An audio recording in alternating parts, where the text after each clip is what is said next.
enough nuclear power to destroy the human race several times over. Esse é o UGM-133 Trident II, um míssil balístico intercontinental que surge do nada no meio do oceano, após vencer 40 metros de água. Contrariando toda a física, antes mesmo que ele caia de volta, seu motor de foguete de combustível sólido é acionado e o míssil inicia sua viagem supersônica em direção ao espaço. Então, uma vez no espaço, o míssil começa a procurar por estrelas como referência, para poder se reorientar e navegar. Após percorrer por cerca de 12.000 km, isso mesmo, mais de 12.000 km, uma sequência de eventos irá acontecer muito rápido. Mas é sabido que na queda dele, mais de 5 cidades diferentes serão parcialmente destruídas. Um evento que ceifaria a vida de mais de 2 milhões de pessoas, com outras mais de 6 milhões contraindo queimaduras de terceiro grau e sendo expostas a doses letais de radiação. Tudo isso com apenas um e único míssil. E toda essa tecnologia foi alcançada ainda na década de 90. Mas o que é o Trident II? Em 1971, a Marinha dos Estados Unidos iniciou uma série de estudos de um avançado sistema de míssil de longo alcance lançado debaixo da água, conhecido como ULMS, Undersea Long Range Missile System. O programa ULMS incluía um plano de modernização de longo prazo que propunha o desenvolvimento de um míssil de muito maior alcance, denominado ULMS-2, que deveria alcançar o dobro do alcance do atual e existente míssil Poseidon. Esse Poseidon era um míssil balístico intercontinental que era lançado a partir de submarinos submersos, sendo esta uma das características fulcrais do míssil e que permitia manter todo o lançamento secreto e difícil de detectar, assim como interceptar. Outras características do Poseidon incluíam um alcance de 4.600 km, maior capacidade de carga, maior velocidade, podendo chegar a Mach 19 ou cerca de 23.300 km por hora, melhor precisão e a mais importante, o Multiple Independently Targetable Reentry Vehicle, ou Veículo de Reentrada Múltipla com Alvos Independentes, ou MIRV. Uma tecnologia verdadeiramente demoníaca que mudaria o mundo para sempre. Essa tecnologia era altamente secreta na época. Em maio de 1972, o termo ULMS-2 foi substituído por Trident, com o nome sendo uma referência a tridente, uma arma associada à mitologia romana e grega, frequentemente relatada nas mãos de Poseidon, o deus do mar. O Trident é a componente marítima da chamada Tríade Nuclear dos Estados Unidos, fazendo parte dela os mísseis balísticos intercontinentais terrestres Minuteman III e os bombardeiros nucleares estratégicos, como o B-2 Spirit, o avião mais caro do mundo. Essa tríade dá aos Estados Unidos a capacidade de iniciar um ataque nuclear, bem como de retaliar, partindo de 3 pontos diferentes na Terra, ou seja, pelo mar, pelo ar e pela terra. O Trident será um míssil tão grande que já havia sido iniciado o projeto para a construção de uma nova família de submarinos nucleares, denominada Classe Ohio, exclusivamente feita para os transportar. Cada submarino desses, que são os maiores submarinos no território americano e que são movidos por propulsão nuclear, transporta atualmente 20 mísseis Trident II. Desenvolvido originalmente pela Lockheed Martin Space Systems, o Trident II mede 13,5 metros de comprimento, tem um diâmetro de 2,1 metros, pesa 59 toneladas, possui um alcance estimado em 12.000 km. O alcance exato dele é uma informação muito bem guardada e é sabido apenas por poucas pessoas vivas. E possui uma velocidade máxima de 29.020 km por hora, ou Mach 24, ou seja, 8 km por segundo na fase terminal de voo, e possui uma precisão de 100 metros. O Trident II é um foguete de 3 estágios, cada um contendo um motor de foguete movido a combustível sólido, componentes para assegurar a ignição do seu motor e o Thrust Vector Control System, ou TVC. Já já entenderemos para que serve esse sistema. Tanto o primeiro estágio, assim como o segundo, são importantes para manter a integridade estrutural do míssil. O Trident usa um combustível chamado NEP-75, uma sigla para Nitrate Ester Plasticized Polyether, e o 75 indica que o combustível contém 75% de sólidos na sua composição, sendo esses sólidos o HMX, o alumínio e o perclorato de amônio. Esse combustível pode ser guardado por mais de 10 anos. Entre os estágios, existem os chamados interstages, que são estágios entre os estágios, sendo que o segundo deles, mais acima, contém a seção de equipamentos, ou Equipment Section. É nessa seção que estão as baterias, sequenciadores de comando, inversores, unidade de disparo, sistema de terminação de voo, entre outros. Também contém o Thrust Vector Control System, ou TVC, do terceiro estágio, e sistemas críticos de aviônicos de controle de voo e orientação, como o extremamente importante sistema de navegação MK6, que é o verdadeiro cérebro do míssil. E aqui eu abro um pequeno capítulo para entendermos a dimensão e nível de complexidade que é esse sistema. O sistema de orientação MK6 foi desenvolvido por um programa da Marinha Americana chamado Fleet Ballistic Missile e demorou 10 anos em aperfeiçoamentos para chegar no nível de precisão requerido. O MK6 consiste de duas repartições: a unidade de medição inercial, IMU, contendo instrumentos inerciais montados em uma plataforma estabilizada de gimbal, e a unidade elétrica, ou EA, contendo computadores e eletrônicos de suporte. O IMU é uma plataforma de 4 eixos de gimbal estelar com uma membrana esférica estabilizada de berílio, montada sobre 2 giroscópios de 2 graus de liberdade, 3 giroscópios integradores pendulares, um telescópio refletor e um sensor estelar CCD. A unidade elétrica EA contém 6 computadores dedicados para controles de gimbal, monitoramento e cálculos de orientação e navegação do míssil. Todos esses sistemas permitem que o míssil saiba com extrema precisão a sua velocidade, aceleração, posição, orientação angular, forças inerciais, torques inerciais, forças externas, trajetória, inclinação e muito mais informações antes e durante o seu voo. Tudo isso permitindo que o míssil tenha uma dependência completamente zero de informações externas, como radar, GPS ou avistamentos estelares. O MK6 foi considerado um dos, se não o, sistema puramente inercial mais preciso do mundo na época em que foi concebido. Isso nos finais da década de 80, sendo capaz de medir e sentir movimentos na escala de angstroms, ou seja, 100 picômetros, equivalentes a 0,1 nanômetros. E além disso, consegue sentir nanogs. Mas se o MK6 não depende de nenhuma informação externa, por que aqui no início do vídeo eu havia dito que, uma vez no espaço, o sistema começa a procurar por estrelas para se reorientar? O motivo nos leva para finais da década de 60, quando os submarinos americanos, carregando armas nucleares, começaram a se perder. Quando submergiam, giroscópios e demais sistemas inerciais registravam todos os movimentos do submarino, e com isso conseguiam determinar com precisão onde o submarino está. Porém, erros minúsculos iam se acumulando nos sistemas, e quando emergiam, a tripulação não sabia onde estavam. A resposta da Marinha para esse problema foi com o lançamento de satélites de GPS.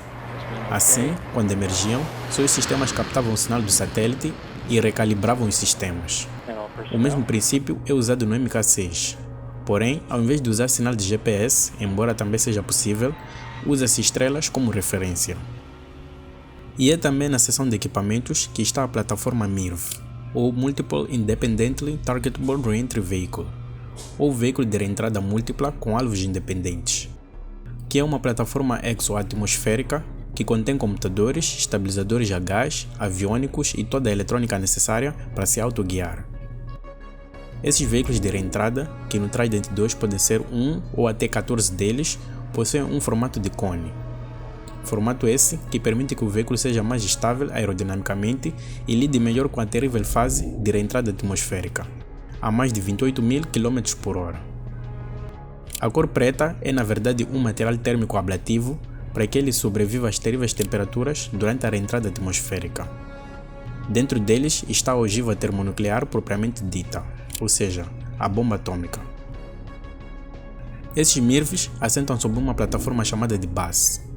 Esse base contém um pequeno motor que, uma vez no espaço, é acionado permitindo que a plataforma realize manobras, ejetando cada MIRV em uma trajetória ou órbita diferente da outra, permitindo que cada MIRV rume e caia em um lugar diferente do outro, sendo que a distância que separa a queda entre cada MIRV uma informação muito bem guardada. Por cima dos MIRVs vem a coifa, que encapsula tudo, protegendo e dando o acabamento aerodinâmico para o míssil.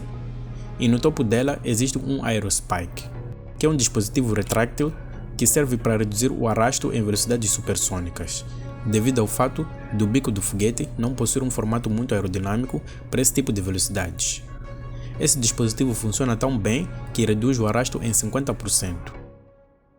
Porém, durante a fase de design do míssil, os engenheiros se depararam com uma série de problemas, dentre os quais como tornar um míssil de 59 toneladas e que contém partes que devem se soltar e separar em voo hermeticamente selado, uma vez que o míssil deve ser lançado debaixo d'água. E que sistema irá propulsionar o míssil desde que ele sai do submarino até estar completamente fora d'água? A solução para o primeiro problema foi pressurizar o míssil. O Trident II é pressurizado com nitrogênio, impedindo que a água do mar penetre em qualquer parte interna do míssil, o que poderia causar danos ou aumentar o peso do míssil, criando problemas de estabilidade.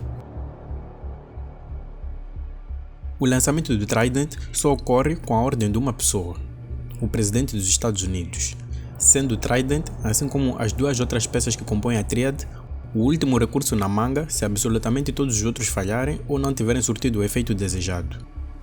Essa ordem pode ser emitida recorrendo a mala conhecida popularmente como bola de futebol nuclear. Uma mala que é levada para onde quer que o presidente vá e cujo seu conteúdo é altamente secreto. Após a recepção dessa ordem pelo submarino, um grupo de oficiais deverá autenticar a mensagem por meio da leitura e comparação de códigos secretos. Uma vez terminada essa fase, uma sequência de eventos acontecerá muito rápido. Primeiro, o sistema de navegação e guia Mark VI ou MK6 é inicializado, e a trajetória específica da missão é carregada na memória do computador de bordo. Assim que o comando de lançamento é dado, a escotilha do submarino é aberta, revelando um selo que impede que a água do mar entre para dentro do tubo do míssil.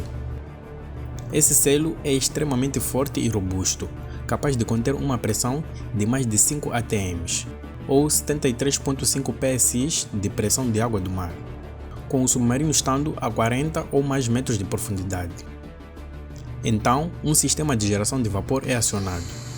Esse sistema usa um pequeno motor de foguete em um compartimento separado do míssil, a exaustão desse motor é direcionado para ferver água em um tanque. De maneira quase instantânea, essa água toda ferve e se transforma em vapor, e segue seu percurso ao longo de um tubo onde uma válvula se mantém fechada. De forma quase que instantânea, um comando é enviado para que aquele selo no topo seja explodido, e ao mesmo tempo essa válvula abre, liberando o vapor que entra por baixo do tubo onde está o míssil. A força do vapor é tanta que expulsa um míssil com velocidade suficiente para viajar por mais de 40 metros de água, até estar completamente fora dela.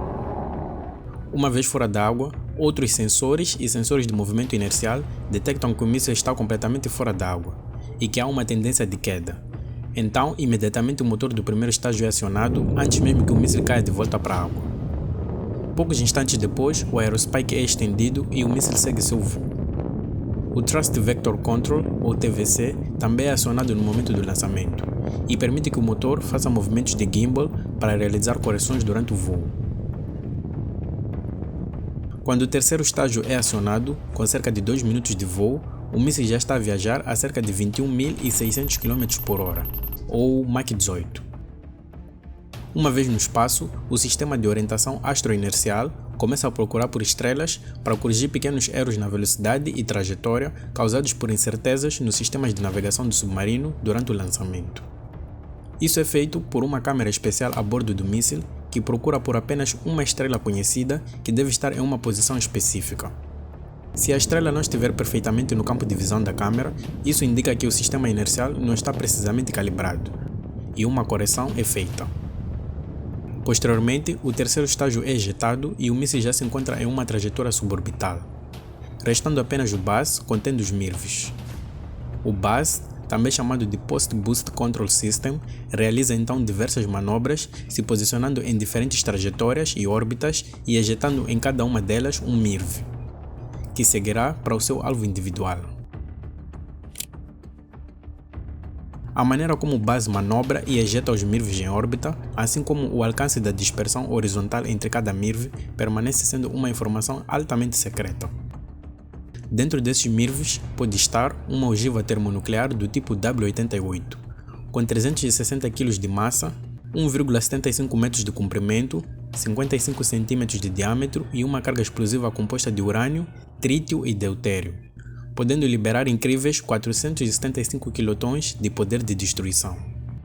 Para comparar, a bomba Little Boy que explodiu sobre Hiroshima tinha apenas 15 quilotons, e a Fat Man de Nagasaki tinha 21 quilotons.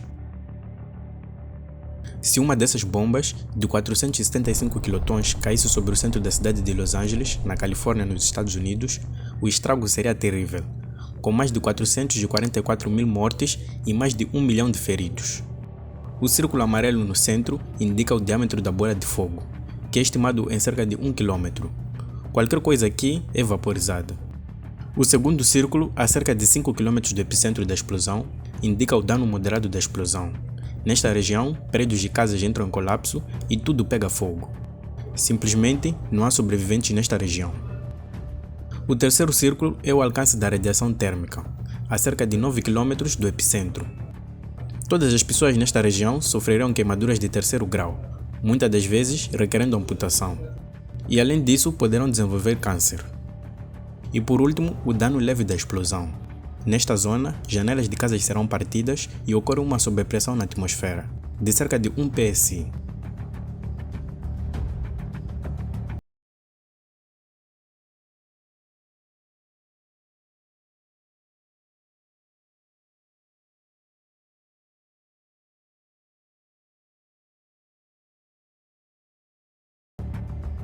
E quanto custa um Trident 2? Bom, antes de sabermos o preço dele, vale a pena saber quais os mecanismos de segurança que ele possui. Uma vez que se trata de uma arma que contém bombas atômicas, existem vários mecanismos de autodestruição e terminação de voo. E o primeiro deles pode ser acionado no momento mais crítico e complicado, que é na ejeção a partir do submarino até romper a superfície da água. Se houver alguma falha, como por exemplo o míssil não subir o suficiente ao ponto de romper a superfície da água em segurança, o míssil possui mecanismos de se autodesativar. Se, por exemplo, ocorrer uma falha nos motores durante o voo, ou o míssil sair muito da trajetória, o míssil pode se autodestruir.